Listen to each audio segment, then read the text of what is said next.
Thank you so much for joining us. And I'd like to start by asking all of you, how has Pride Month been for all of you? Who should start? Who should start? Oldest. Who's the oldest? Saurabh, maybe you? Nice try. Well, I'll pretend I'm the eldest, even though I look the youngest in the panel. But, Yes, okay. Thank you very much.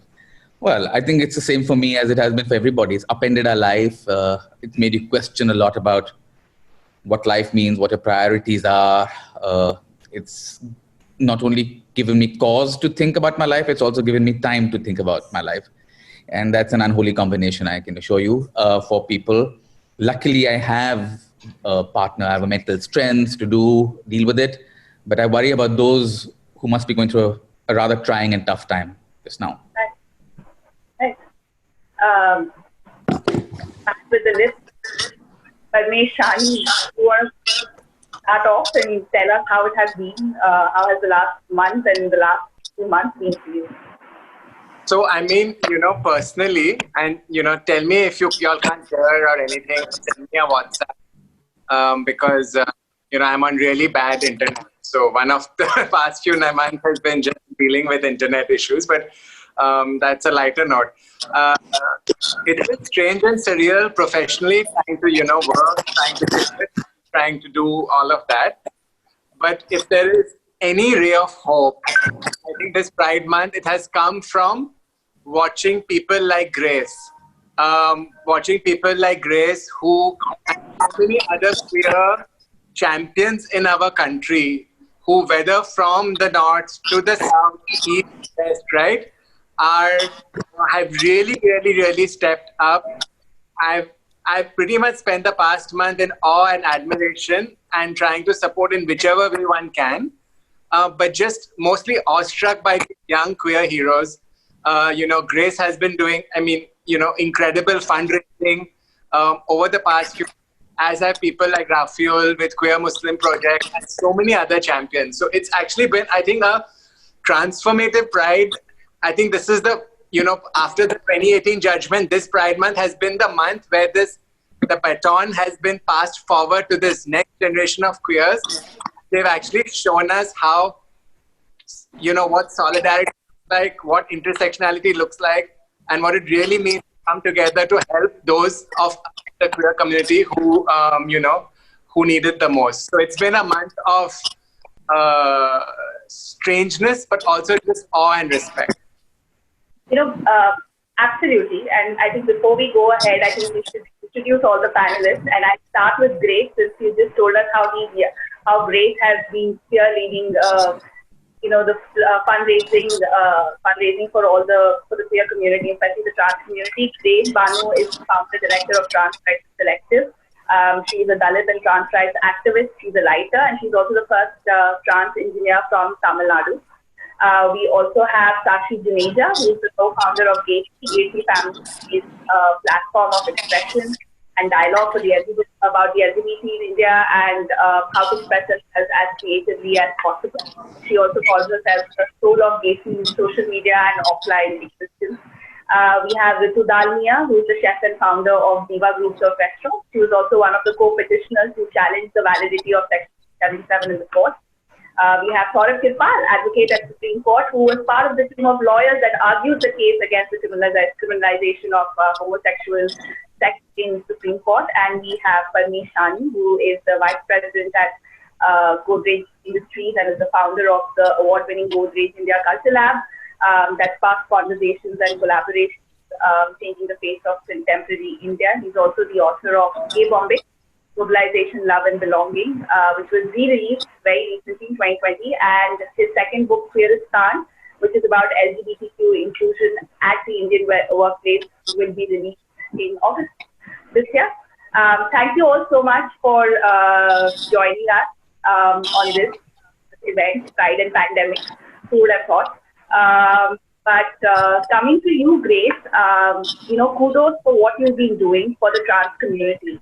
And I know we are talking about creating safe spaces online and offline, and everything has is kind of moving to an online space that's become our new reality, the privileged one. But obviously, there are those who exist at various intersections who might not be as privileged as a lot of us, and or obviously going through probably the toughest time. So, Grace, tell us, how has it been for you, and what are the initiatives that you've taken, and what is the like right now for the trans community, what you've seen and experienced? Yes, as you said, the privilege is coming everywhere.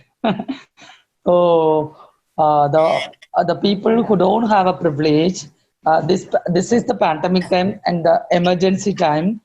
This emergency time, the people who are in the underprivileged background, like the rural area, queer community people, they don't have a space to get the ration kits or the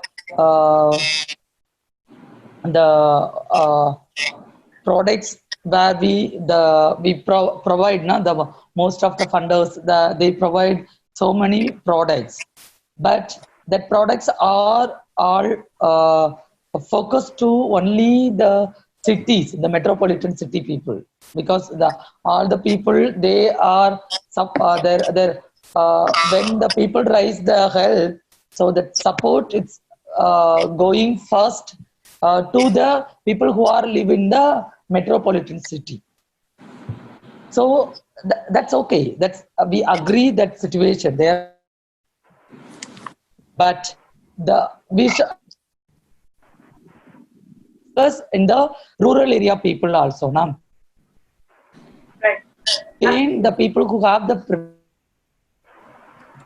get so many benefit from the public sector, but the underprivileged people, they don't get, and they don't have a identity card also. The government asking the identity proof. So now the pandemic situation, we are in the emergency situation. We don't know when we die. This kind of situation we are in, the queer community, we are living in that situation. But this time, this government asking the identity proof of your gender. So it's very vulnerable. They're asking the identity proof, identity card, and that's why we started the individual the queer rights activist people. We started our own crowdsource campaign. So we are starting a campaign, and we got solidarity from the so many people we don't know. So those people giving so much support. So that support, we had we are having a team to support the people who need emergency. So that team will go and visit the people.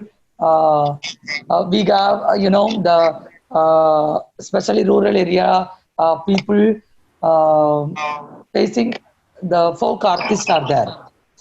So those folk artists, this 3 months only they have festival time. So this 3 months only they are all earning so much money, but this 3 months it's gone. So they don't have any resources. Unlike the people who are affected by the HIV. So the HIV infected trans people, they are struggling a lot to get the medicine and nutrition food. So they are already they have a immunity, low level immunity power, their body. So this government, they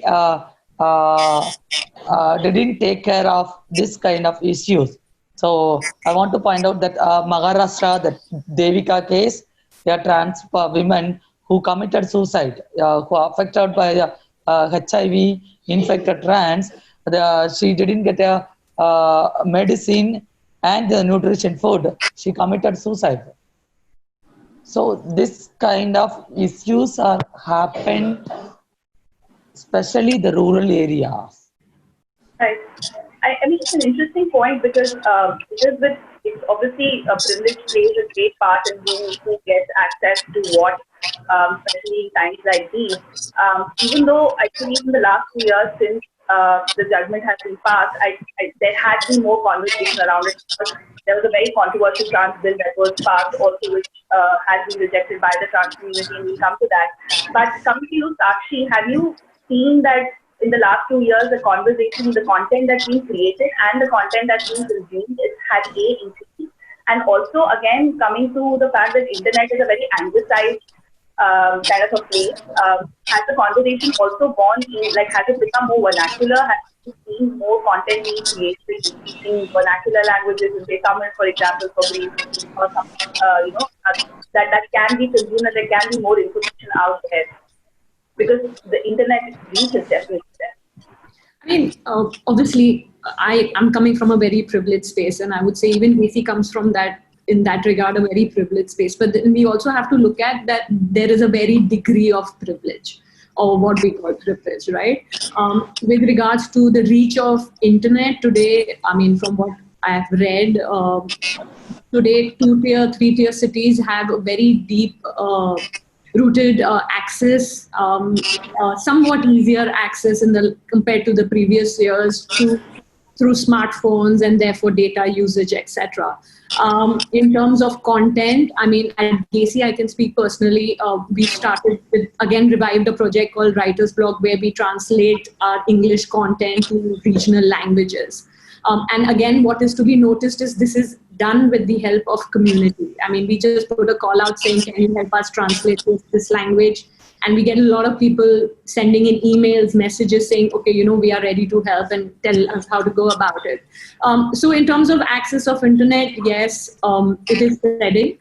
In terms of providing content that is not English, I think it is working. And then there are many others, not just GACI, but many other collectives that I have seen that are working a lot when it comes to regional languages. If I look at the last 3.5 months of COVID-19, I would say from a digital space, I've seen, and we've seen at least thousands of new Insta accounts coming up, collectives coming up. I mean, what it shows is that people are getting comfortable with speaking their mind. Now, whether they are talking, behind the screen with a handler, with an anonymous name, doesn't matter. The point is those narratives, those lived experiences are there. I've seen a lot of collectives, support groups coming forward and helping those, helping queers, young queers who are, let's take it in a situation, in an uncomfortable, unhealthy, unsafe situation at home. So in the last few years, whether it's with regards to content or whether it's regards to amplifying voice, putting out help, at least in the digital space, I've seen a lot happening. Talking about a digital space and young people, a lot more young people are finding ways to express themselves online. So coming to you, do you like, is that a good thing? I mean, definitely a good thing, but there must be also like, you don't know what's out there on it. I mean, it was probably hard coming out 20 years ago, 30 years ago. It might be easier now. I'm not sure. I don't know. But what advice would you have for somebody who's right now online, who's watching 15, 16 years old, trying to figure out everything, probably stuck at home in a place where they may not get support, the kind of support that they're looking for, and also a space which is not always safe. So what would your advice be, and what have you seen that transition? So I don't know if I'm the right person to advise on this, but if I was to give any advice to any young person who hasn't come out so far, I would say just hold your horses, at least during the time of the pandemic. Not for any other reason, because there are a lot of young kids who write to me quite often and I chat with them on Facebook or whatever. Many of the students have come back home who are still not out to their parents. Whilst they were students in hostels or whatever, they were leading their regular lives, and suddenly they all are stuck at homes where they can't be themselves, where stress levels are going up, they can't meet their girlfriends or boyfriends or whatever, they can't put lipstick on, they can't be themselves. So I think I mean, I'm a big advocate of always being honest and true to yourself and never be scared of coming out. But I just feel right now with the current scenario that is going on, where the stress levels of everyone is crazy, where people are stuck at home, where they, even if they want, they can't get out, get help from, whether it's from shelters, whether it's from community homes, etc., and they know they have to be stuck there. Just wait till the pandemic passes. That's my personal view, purely from a safety point of view.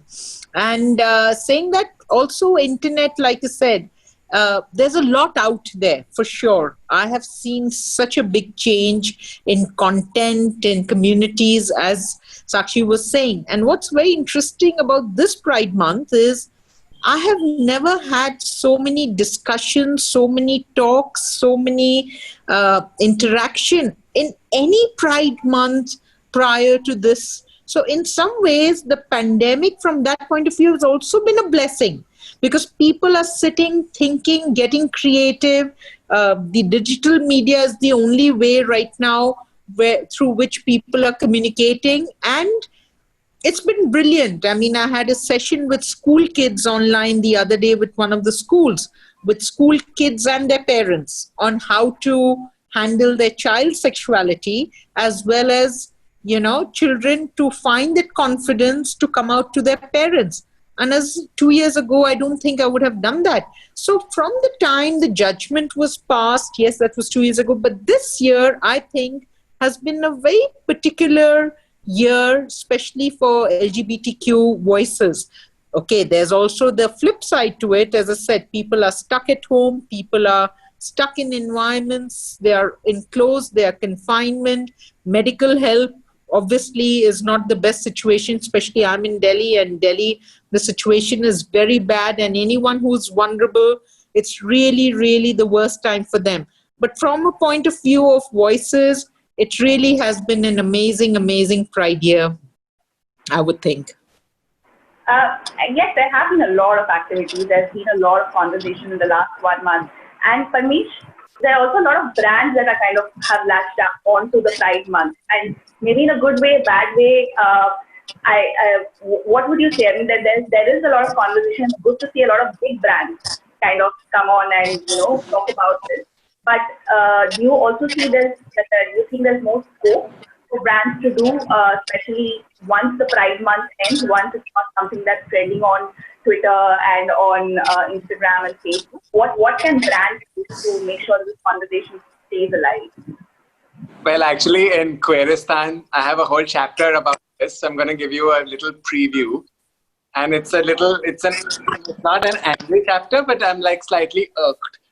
And, I cite my friend Mona El Tahawi, who's an Egyptian American, feminist writer.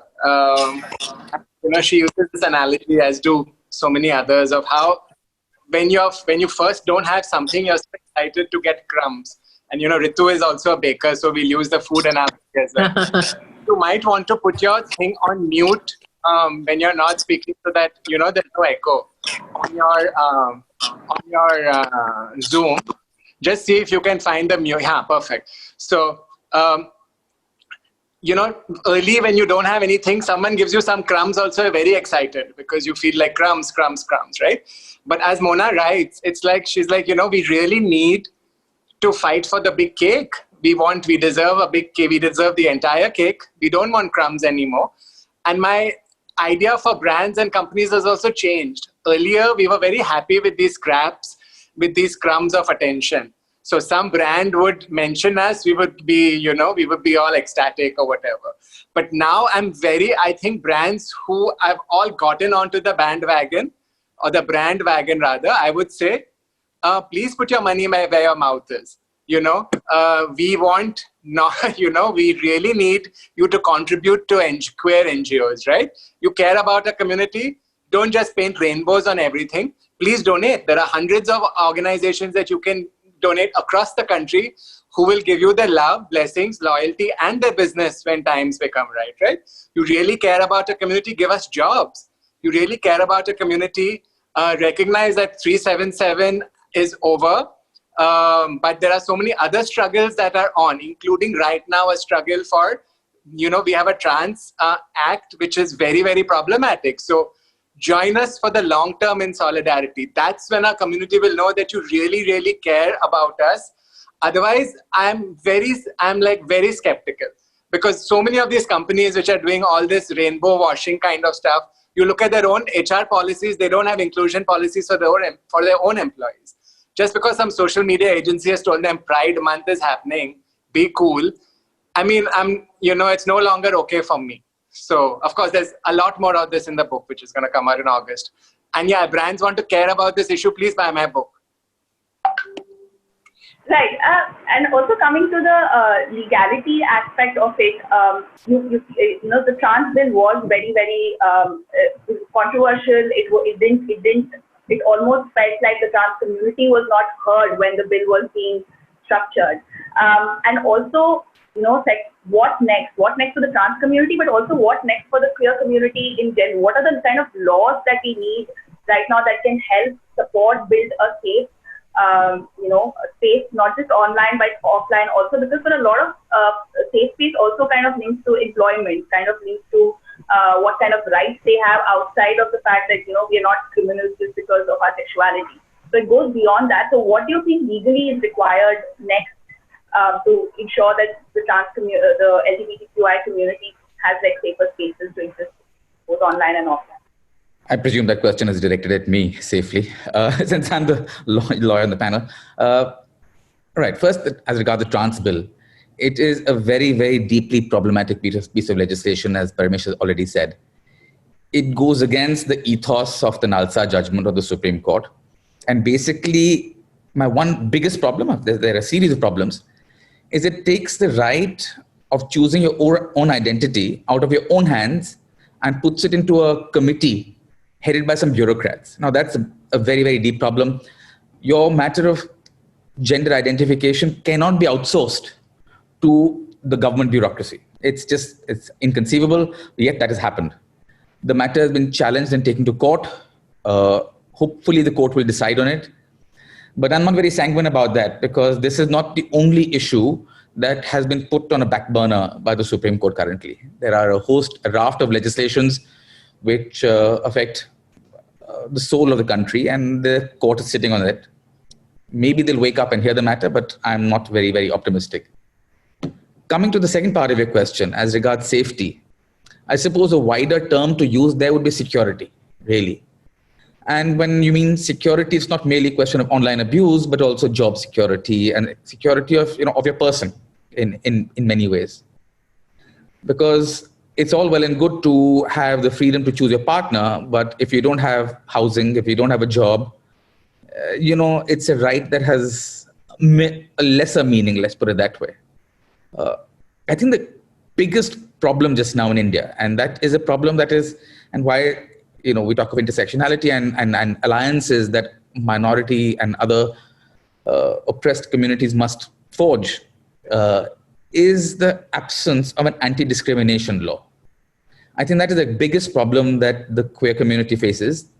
And not just the queer community, it's bizarre that we got independence in 47, the constitution in 1950.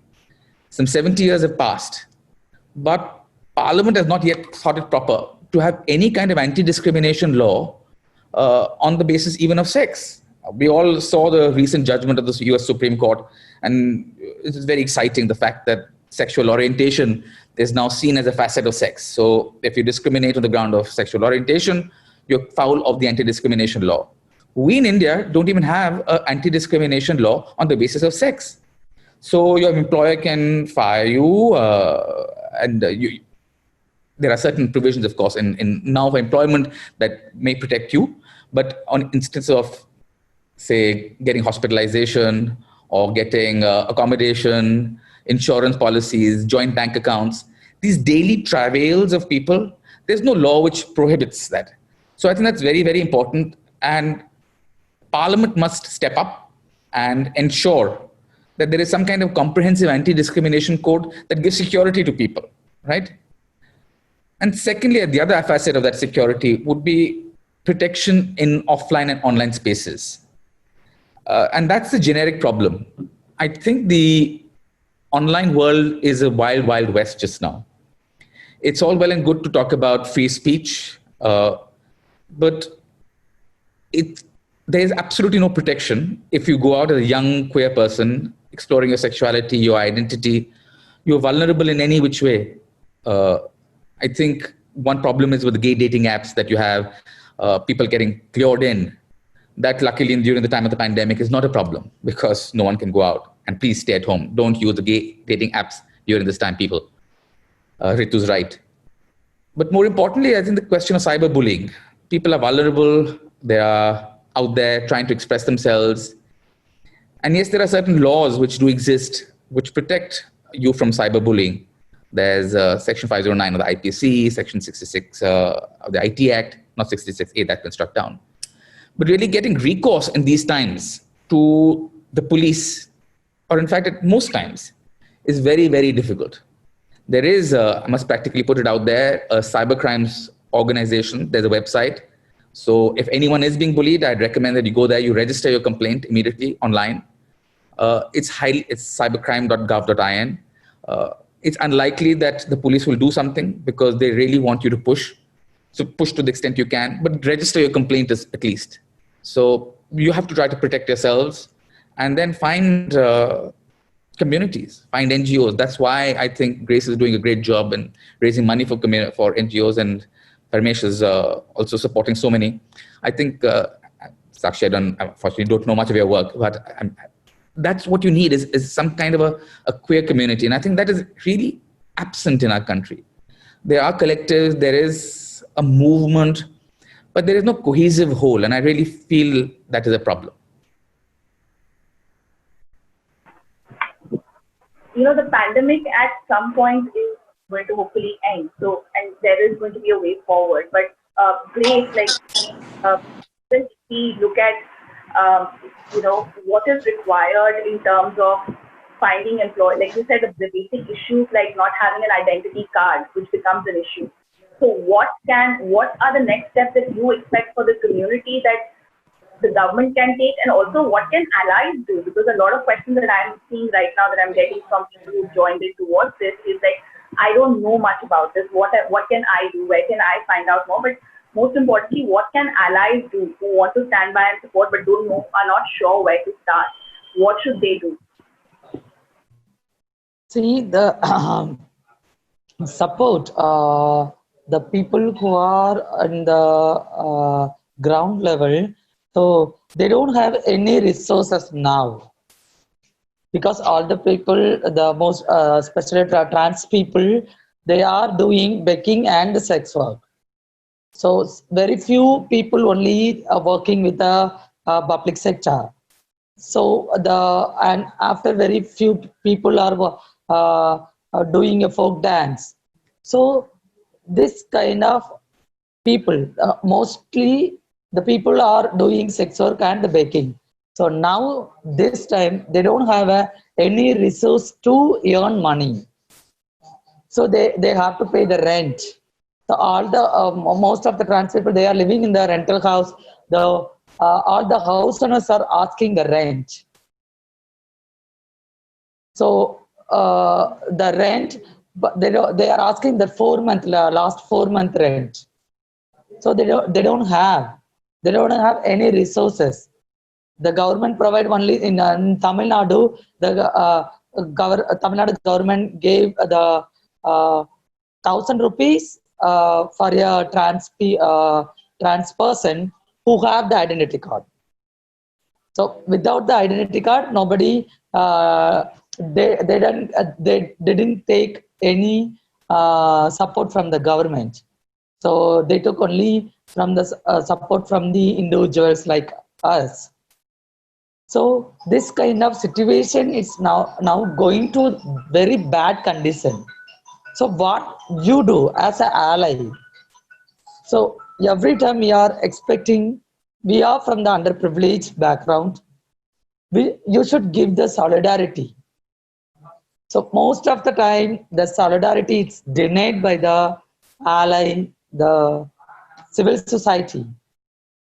So this is the pandemic time.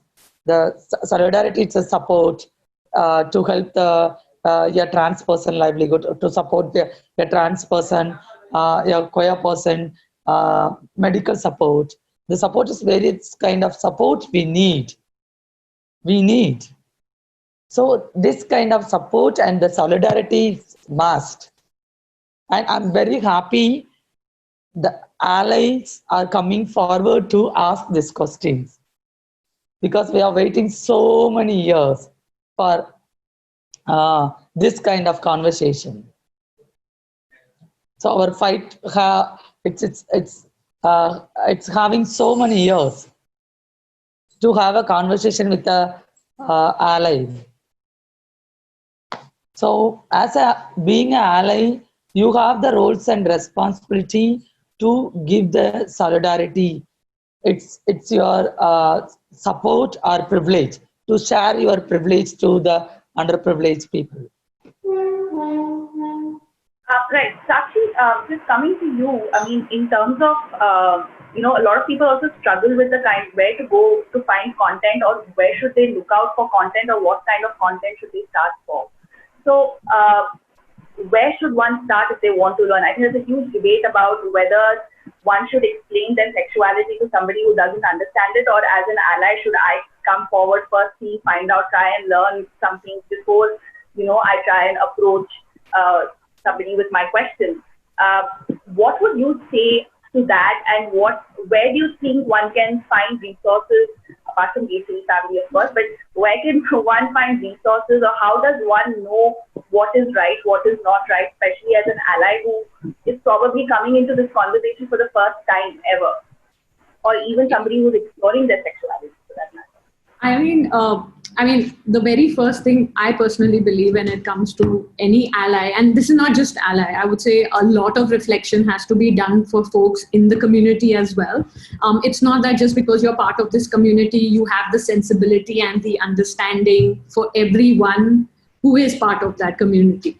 I would say the very first thing is having empathy. You no longer need to be in someone's shoes to understand their pain. I mean, you should just believe them when they are saying they are in pain. I mean, that is where one needs to start.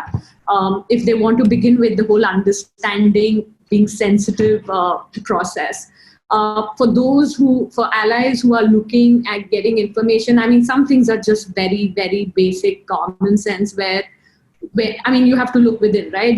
If you are uncomfortable with certain questions, it's obvious that somebody else also would be uncomfortable with those questions. It's not that a queer person will be anti anyone asking them, but there's a way to go about it. There's a certain sensitivity one needs to have when they are procuring information as well. As for information, I mean, you have the internet. Obviously, then there are the pros and cons of it also. But if you look a little deeper, there is today's generation, I would say, comes with some sort of privilege of at least having, and I mean, obviously those in the metro cities and access to internet, etc. At least they have today somewhat easier access to information, access to support groups, other networks where they can seek help from. As opposed to when I was growing up and there was nothing. And because I found nothing or found something in a very limited sense, I started Gacy. But today the younger lot does not have to do that.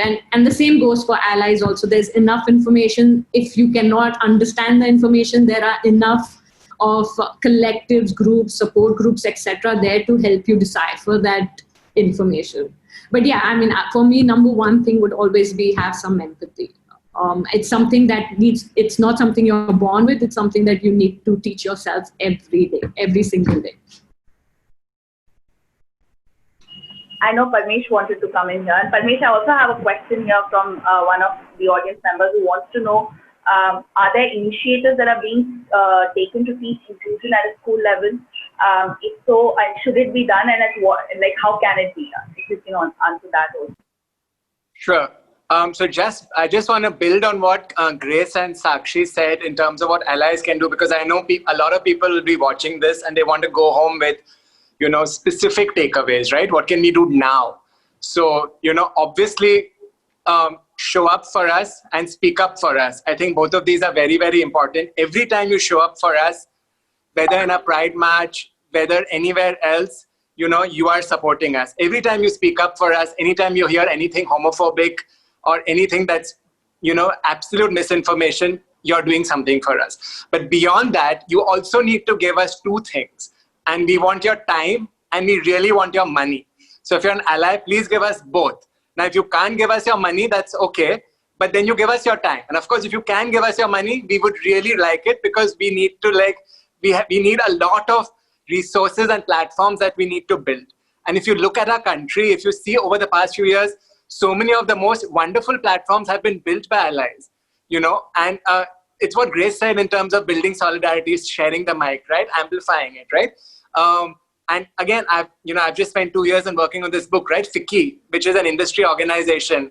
The person who's running it right now is a cis het man, but completely transformed FICCI as an LGBT friendly industry organization. Likewise, Periphery, which is a consulting, it's one of India's most exciting HR consultancies. It places trans people in corporations all over the country, right? Neelam, who is the founder of it, is a straight ally, saw that there was a need and has gone out and built an ecosystem with trans people, of course, right? So allies can do a lot in building all the infrastructure that we're going to need for the battles and for, this new world that this 377 judgment has kind of opened the doors for, but not really given us, the tools to walk on that path towards this. So allies need to do all of that. So if you're listening and if you want resources, there's so many. There's, Pink List India, for example, if right now has so many COVID resources that you can go to right now. Just look at so many NGOs that are doing COVID relief, go give to any of them. I would urge you not to, but, there are resources all across the country. A lot of people give Bombay, Delhi, Bangalore spaces and forget that there are queer people in the Northeast, queer people in Tamil Nadu, queer people everywhere. So go find something and give to it, or think about how you can give your time. I'm going to keep quiet now because I'm talking too much. Maybe we can get back to the children's things later. Is that fine? Yes, we can. We can come back to that. But also, these are such important conversations to have because people are not aware of it. And this can't just be a Pride Month conversation, right? This is a conversation that has to continue beyond when June ends, when the pandemic ends. These are all conversations that we need to keep having. And if you're watching this as Quint audience, please do support us also. Like Padre said, we also need support. There's a membership program that we have. You can subscribe to us, you can become a member, to become and listen to more such really, really important conversations. Ritu, coming to you, what do you think corporations, where is the lag happening in terms of, there's a willingness somewhere, but there's also a lag happening in terms of the conversion from the willingness to actually start accepting people for who they are, which also means that, companies need to kind of wake up and see that equality does not mean shame. It also means understanding that the homosexuality is going to kind of go for a toss, how corporate practice. As an entrepreneur, where do you think this gap is, and what can businesses do more to kind of fill this gap? So, you see, it's a little tricky question and it's a very tricky situation. So, on one part, as, someone, I think Parmesh also mentioned, there are a lot of corporates who have HR policies which are ridiculous. Okay, there's not only discrimination between sexes, man and women, but there's also huge discrimination with people and their sexual orientation. Okay, that's problem number one. So the corporate policies has to be, for me, I don't care whether it's a homosexual, it's a heterosexual, whether it's a bisexual, whether it's a transgender. Anyone who's capable of doing a job in a certain way, there should be no preference given and there should be no discrimination, because we have to ask for equality. That is the first thing. So there's always a two sides to the coin. One is an absolute discrimination on one hand. On the other hand is also feeling that you need to have certain privileges because you are from a sexual minority. So it is something which both the community and the corporate needs to work on. There's another very big problem, even like in my company. our corporate HR structure is very, very clear. For us, there is no discrimination. In fact, we've had many people from the community who have been with us, who are still with us. But the problem is not what the corporate structure is. The problem is their colleagues and the people that they work with. And that can only change, as Sakshi said, when there's empathy, when there is education, when there is acceptance of their colleagues. So what happens is at a corporate level, at the HO level, I can make sure that there is an all-inclusive policy. And then anything happens against that, you can take action. But 90% of it doesn't even come to your notice. There's a bullying that happens all across in a very subtle way, which is so, I mean, we've had that in our company as well. I found out that there was bullying happening against 2 young, very gay boys by the people. And those boys actually left because for them, even if they complained or took action, they couldn't change their work environment. So in all businesses, the first and foremost thing that needs to happen is a change of work environment. You can't force people to change their mindset. I may go and tell one of my colleagues that if you discriminate, I will throw you out or action will be taken. He may be scared, but he will never, ever accept it in his head. What his biases are is still there. So it's what's very important, what we did in the past, and hopefully after the COVID gets over, we'll do it, that we started having sessions. We started having coaching sessions, especially with the lower strata of people, for them to at least explain that, hang on, homosexuality or everyone from LGBTQIA, there's no difference. They're really so, because this is what's going to make a difference. And corporate people changing their laws, HR laws being changing is a very small part, because the day-to-day work environment, if that does not change, then any law, irrespective, does not help the person. Sort of, there's also the question of, this is rightly said, as long as you have the skills, your sexuality doesn't matter. But there's also a question of accessibility to those skills. Is the basic access to even education and even learning a certain skill, is that hindered in some way? And what can be done to kind of change that? And I think I'd like to get in Grace also for that, to understand from the trans community perspective. But is it starting like really, really low, at the like lowest level of like not even getting access to skills that are required to get these jobs? See, I think that probably may not be true. It's because I presume you mean, is it possible, and are you discriminated against if you are a member of the queer community from getting education and acquiring skills? I think skills you probably can acquire because you'll get them in school, and your parents have probably put you in school before you even know of your sexuality, etc., right? And thereafter, of course, I suppose secondary and tertiary, secondary education will also be fine. The question will probably come at the level of tertiary education. Well, to the extent that if you're battling with your sexuality and you are depressed and you have other mental health and issues, that's one. Second, if your parents don't support you and throw you out of the house and you can't afford college education, of course, this is a problem of the privileged, because the poor in any case won't have parents supporting them.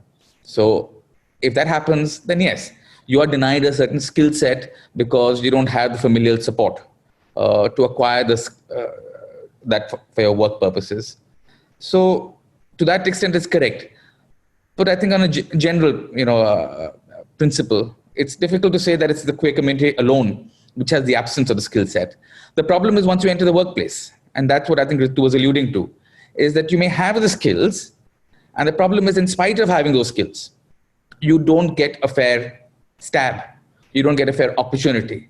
And that's the problem. You see, that's the discrimination aspect of the absence of the anti-discrimination law that I was talking about here. There is virtually no recourse. There's bullying at the workplace. There's not much you can do. There are the Vishaka guidelines we know of sexual harassment that were set up by the Supreme Court in the mid-90s. It took 20 years for Parliament to frame legislation on that. But even that is restricted only on questions of sexual harassment and not on the issue of sexuality. Now, it could be argued that that includes sexual harassment, includes sexuality, but it's not a clear situation at all. So if you are being discriminated against at your workplace, frankly, there's precious little you can do. The law doesn't support you. The courts are reluctant to support you.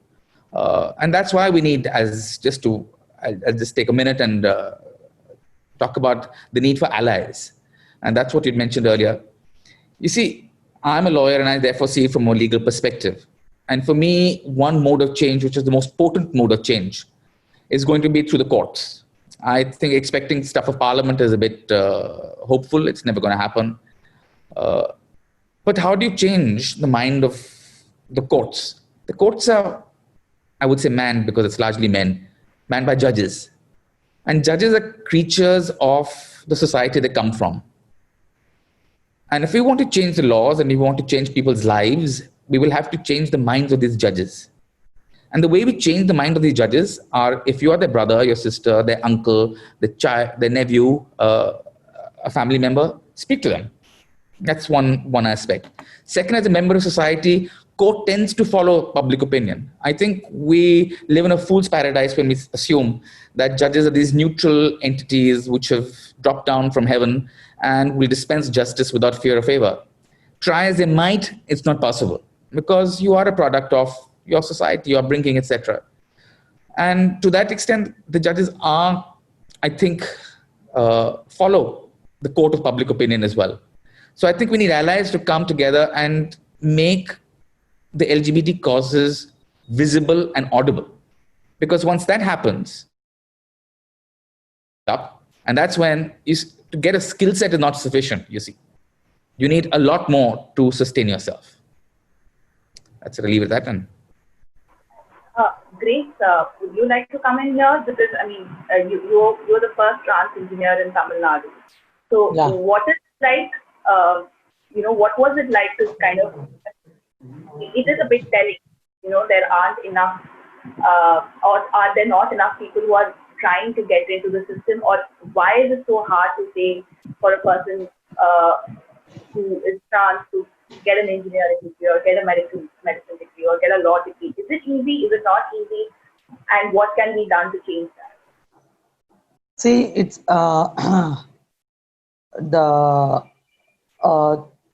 2011. That time, it's very hard, and it's not easy to enter into the education system, the education.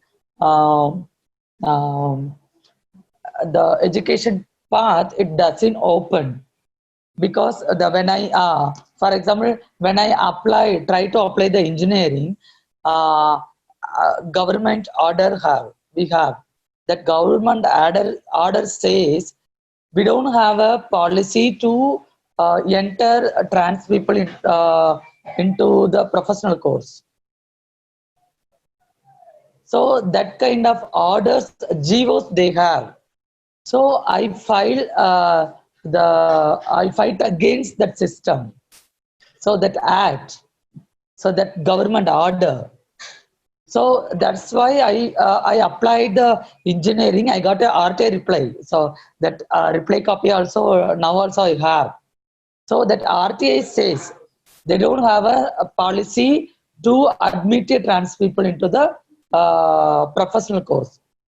But the 2014, I applied again to get to continue my studies, that engineering seat. So that time I had before I filed the so much case in the Madras High Court. So we had a judgment. So that judgment says you should allow the trans people to all the public sector department. So that order base, they gave the admission to me to get an engineering seat. And the 2018, one of my daughter, her name is Tariga Banu. She got a good mark in the. She finish her higher secondary, she wants to enter into the medical college, medical field.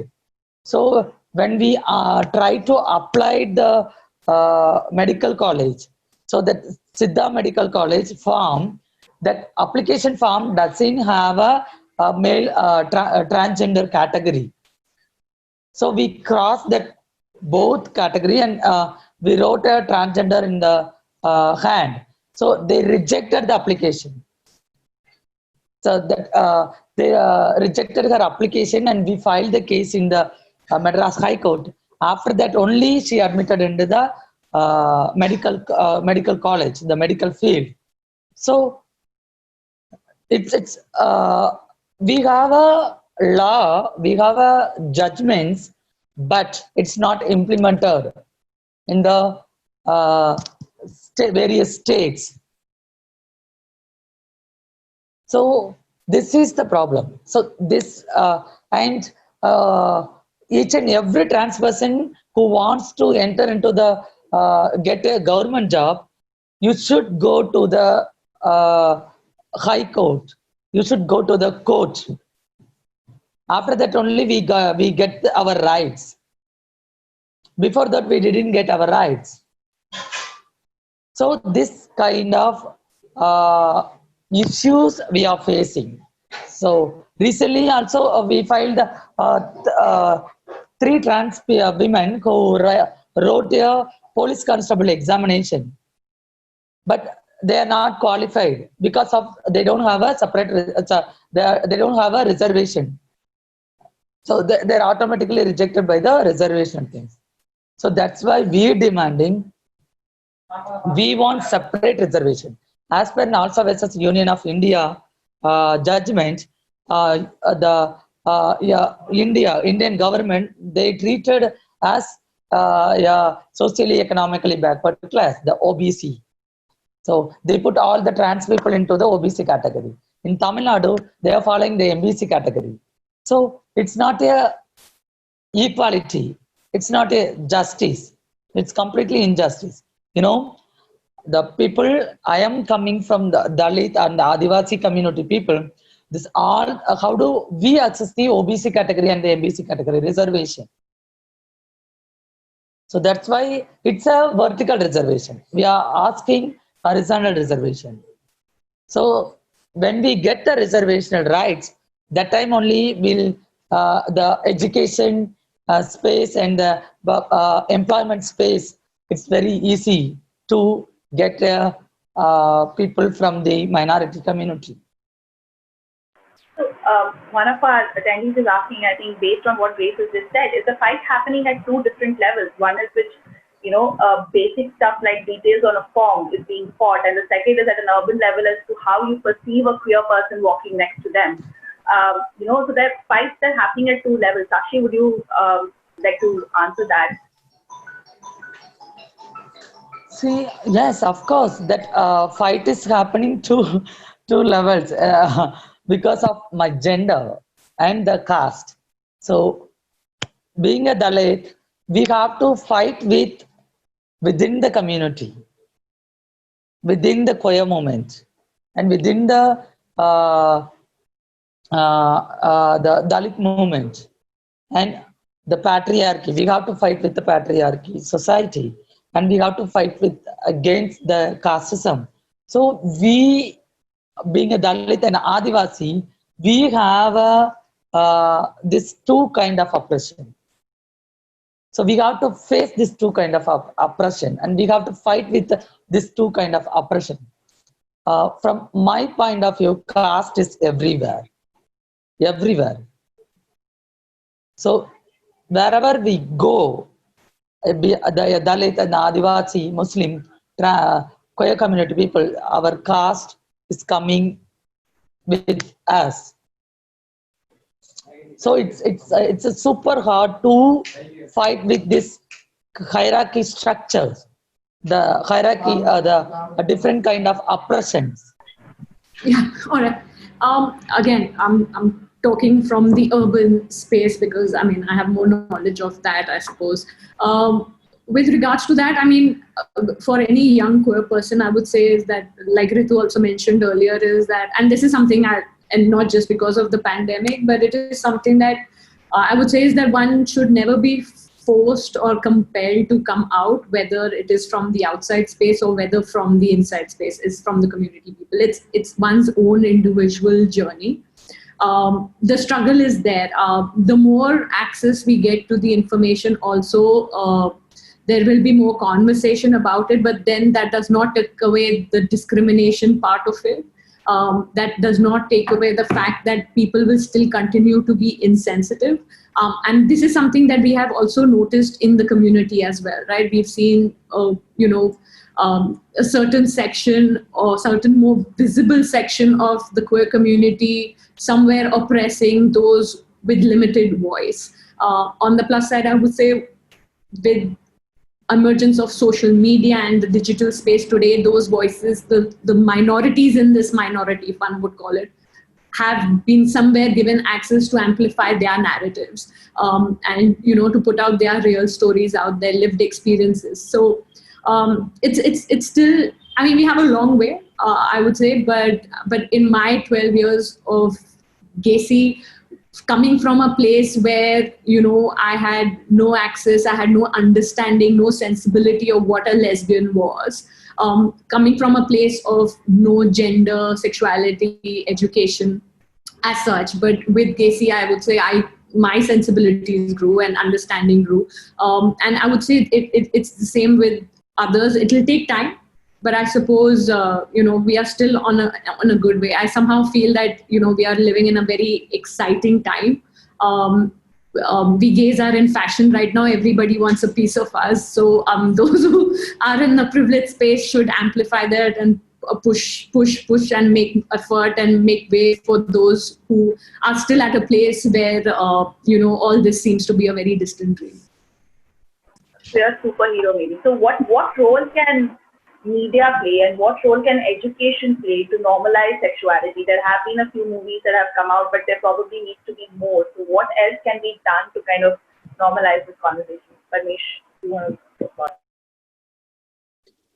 Oh, I think media has a very important role to play, undoubtedly. And it's going back to what Saurabh said earlier as well, right? In terms of how do you take, and I guess it's what all of us have been saying, right? How do we translate these judgments? Even Grace was saying this, right? You have a law, but the practice of it is so difficult because when you're trying to implement it, there are roadblocks, right? Likewise, we have a judgment, but so I think the media has a fundamental role to play in making sure that a range of queer stories are told, not just during Pride Month, but all around the year. And the media can do this for multiple reasons. The media can do this because I think it has a moral obligation to do so in any case.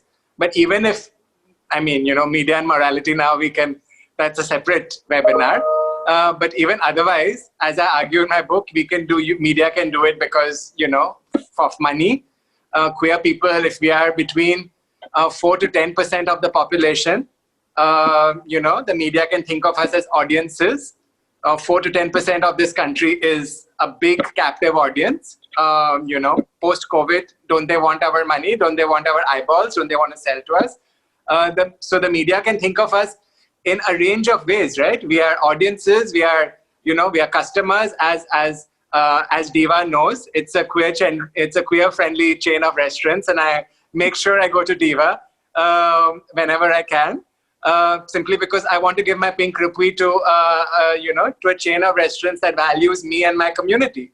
So the media, I think it's media's moral imperative to do this. But as the media showcases our diverse range of experiences more and more, media will also realize that it's in their advantage to do so. They're not doing it for us necessarily. Media needs to do it for themselves. And my plea to the media while doing this is to showcase a range of experiences, because you don't know how powerful it is. Each time you tell a different queer stories, you don't know how many lives it touches, right? People might have issues with Ek Ladki Ko Dekha or Shubh Mangal Savdhan, but the fact that these stories are out there means that you're giving people a vocabulary and a conversation, vocabulary to have this conversation in their homes and in their workplace. Likewise, there are so many other films, etc. I would urge the media to go to talk about stories from rural India in the way that Maya Sharma in her seminal book Loving Woman has done with it's exquisite lesbian stories from across the country, right? So I would urge, as the media represents us, to tell more and more of our stories, to tell more trans stories, to tell more lesbian stories, to tell more bisexual stories, not just stories of gay men. And I'm like very, very hopeful that as we in the queer community work along with media to represent ourselves better, we will change the public narrative.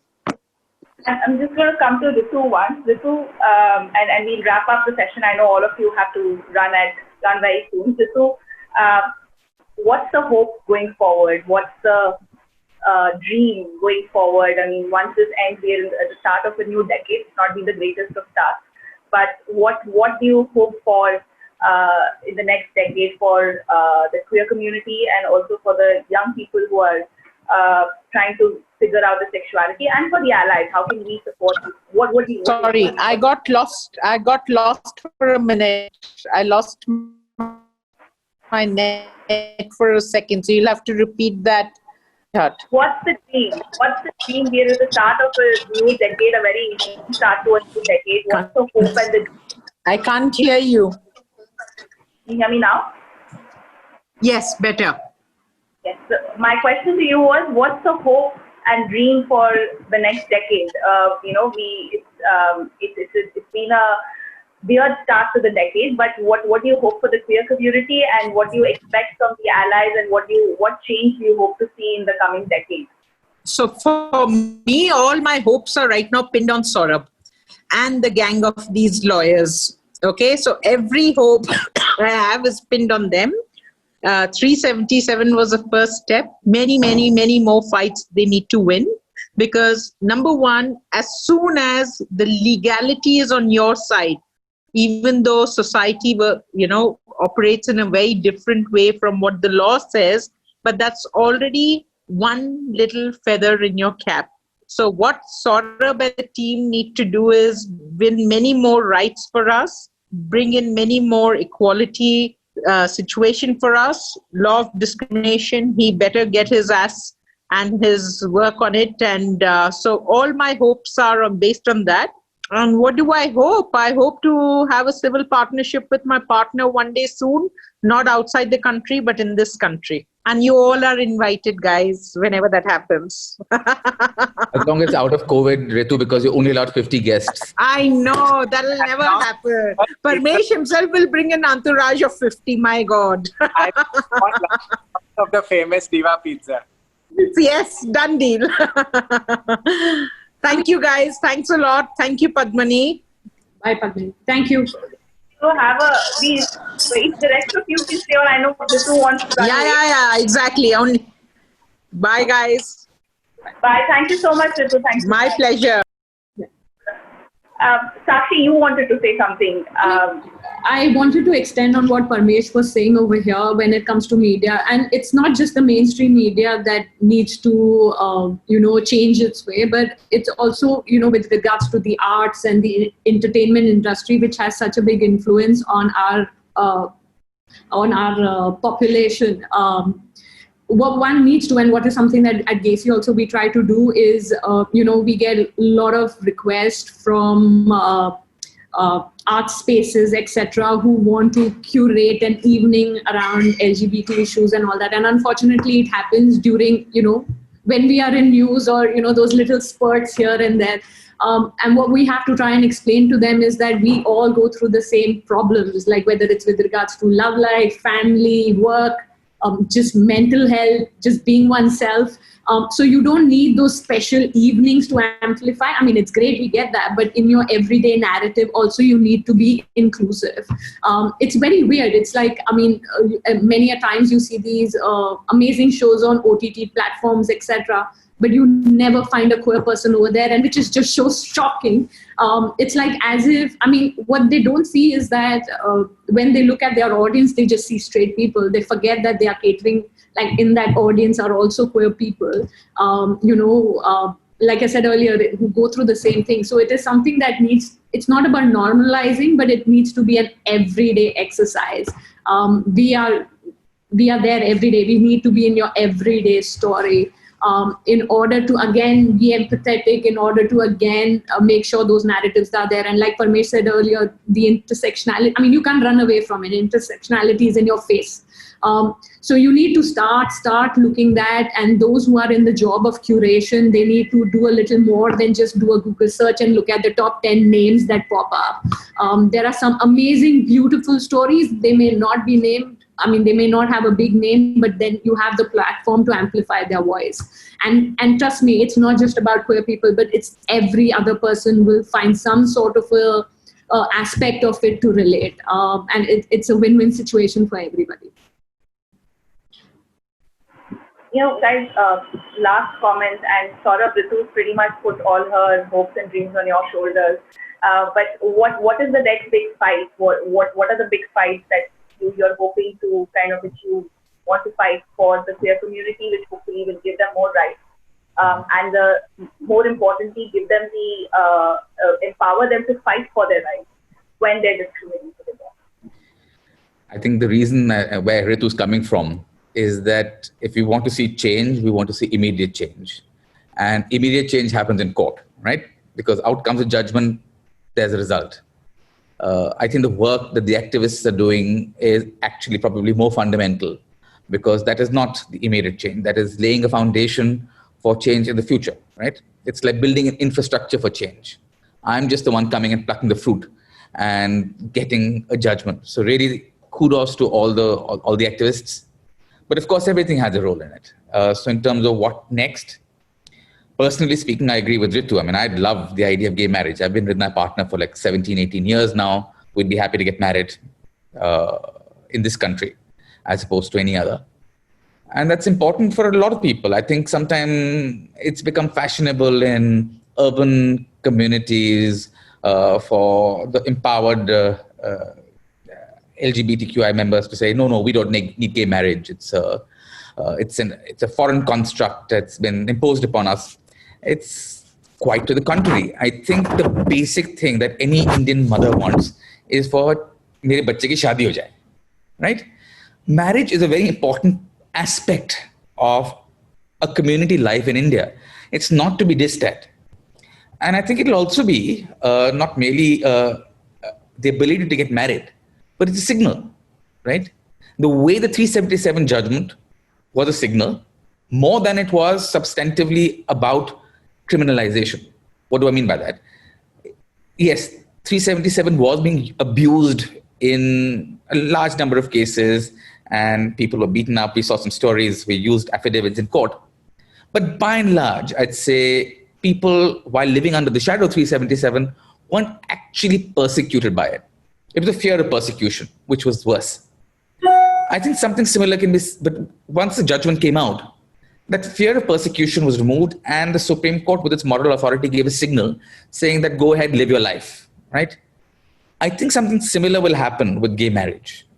Once the court recognizes the idea that you can live with another person of whatsoever gender you wish, and the state recognizes it, and all the other attendant rights, adoption, maintenance, divorce, family law, everything else. See, marriage is not just about going to the temple and having a party thereafter. It's about a whole panoply of rights. So all of those rights come to you. It's a signal by the court with the moral authority it has, saying that if you get these rights, every right is open to you. But Grace is right. There are many, many battles to be fought at many, many individual levels. And we need all these heroes to go to court in a myriad cases. One case alone won't solve it. We need to adopt a Sten gun approach rather than a grenade approach, I think, here. Parmesh, coming to you. So what do you hope for in the next decade? What change do you want to see apart from more laws that support the queer community? What other change are you hoping to see in the next decade? since we have a chance now to change?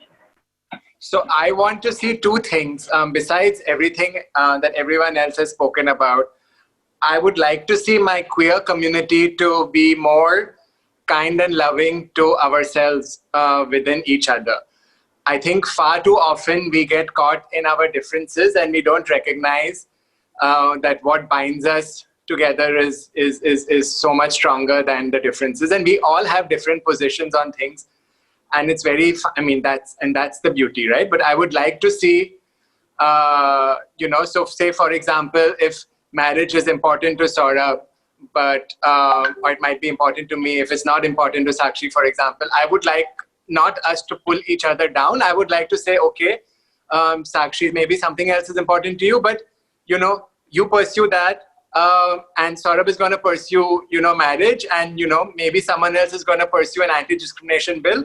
And we all have to galvanize around this reprehensible trans act, for example. And can we just, so one thing that I really want to see is a recognition of the fact that, we are in this together. And while we need not agree on everything, we should spend our energy in productively helping each other and extending that outward. I would really like our queer community at large to build allyship with other social justice movements. Where the world is right now, it would be very limited to imagine that the fight for queer rights is not linked to the anti-caste movement, or is not linked to the environmental movement, or is not linked to Black Lives Matter in the US and other parts of the world, and to so many other social justice movements, right?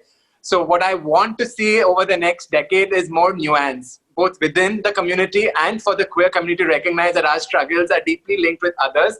How do we forge these links? They don't have to be tight. They can be loose solidarities, but how do we forge these and move ahead together is what I'm hoping for. So fingers crossed.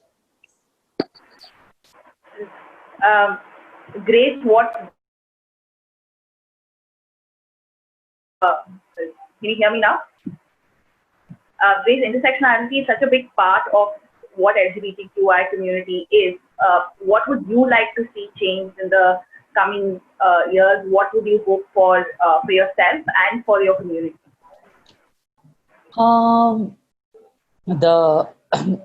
That act is passed. The Trans Act is now, it's in the Constitution. So, but we don't want that act. From the beginning onwards, we are against that act. We are completely opposed that act because it doesn't provide any basic rights for the community. So for me, we have the responsibility, roles and responsibilities to fight to change that act. A and B, the being intersectionality, the within the community and the larger level movements, the larger level space, the privileged space. So that space should come forward to support their privilege with the intersectionality people. So you should treat a person and another person, it's a human. We are treating it as a different. So don't treat us as different. We are a human. You also human, I'm a human. So we should share our humanity to each other. Thank you, Grace. Sakshi, last word. What's the hope and dream for? I will go with what Parmesh and Grace both have said over here, and I will speak more from the from the community point of view. Is that we really, really need to practice empathy, gentleness with one another. And coming from a very digital space, it can be really unkind. And unfortunately, at times, it is our very own people who are unkind towards us. We need to have room for conversation. We need to understand that we all will make mistakes. We need to understand that even if you identify, from the same minority, and this minority, we can be still different and yet embrace those differences. Hence, we need to have that sort of open mind, I would say. And just be kind. Yeah, just be kind. We have a long fight to go. So save ourselves for the bigger battles. Right. Thank you so much, all of you, for joining us. These are very important conversations to have for people who joined in for the conversation. If you want to support the queer community, do look up, go online. You can find out what Grace Banu is doing, what Parmesh is doing, what Saurabh is doing, what Sakshi is doing. We'll also put out a listicle that can help you and tell you about how we can support the LGBTQIA+ community. You can also, if you want to see more such conversations, if you want to hear more from people, do subscribe. We have a membership program. Do subscribe to the membership program at the Quint. Thank you once again for joining us, and very happy Pride, and hope all your dreams and all the changes that you want happen in the coming years and very, very soon. Thank you so much once again. Thank you.